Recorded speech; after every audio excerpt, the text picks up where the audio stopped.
திருவாசகத்திற்கு உருகாதார் ஒரு வாசகத்திற்கும் உருகார் என்பது பழமொழி. மணிவாசகப் பெருமான் அருளிய திருவாசகத்தில் உள்ள பதிகங்களில் ஒவ்வொன்றாக விளக்கத்துடன் காணலாம். திருச்சிற்றம்பலம். மணிவாசகப் பெருமான் திருவடிகள் போற்றி போற்றி. திருப்பெரும் துறையில் அருளிய சிவபுராணம். சிவனது அநாதி முறைமையான பழமை. திருச்சிற்றம்பலம். நமச்சிவாய வாழ்க, நாதன் தாழ் வாழ்க. நமச்சிவாய என்னும் மந்திர ஸ்வரூபமாய் இருப்பவரை போற்றுகின்றேன். ஜகத்தில் அனைத்துமாய் அதில் ஊடுருவி இருந்து அதை ஆளுகின்ற விஸ்வநாதனை போற்றுகின்றேன். நமச்சிவாய என்னும் பஞ்சாட்சரம் அல்லது இறைவனை பற்றிய 5 எழுத்து வேதத்திற்கு ஹிருதயம் ஆகிறது. உயிருடன் இலங்குகின்ற உடலில் நடு நாயகம் வகிப்பது ஹிருதயமாகும். அது வாழ்விற்கு மிகவும் இன்றியமையாதது.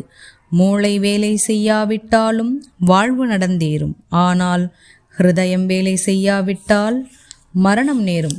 உடல் வாழ்க்கையில் ஹிருதயம் பெற்றுள்ள பெரு நிலையை வாழ்க்கையில் பஞ்சாட்சரம் பெற்றுள்ளது. யஜுர் வேதத்திற்கு நடுநாயகம் வகிப்பது ஸ்ரீ ருத்ரம். இந்த ஸ்ரீ ருத்ரத்தில் நடுநாயகமாக வகிப்பது நமச்சிவாய என்னும் மந்திரம். இதை இடையராது உச்சரிப்பவர் சிவஸ்வரூபம் ஆகின்றனர். வேதம் ஓதுவதும் ஸ்ரீருத்ரம் ஓதுவதும் எல்லாருக்கும் சாத்தியமன்று. அதற்கு அதிகாரிகள் ஆவது மிகவும் கஷ்டம்.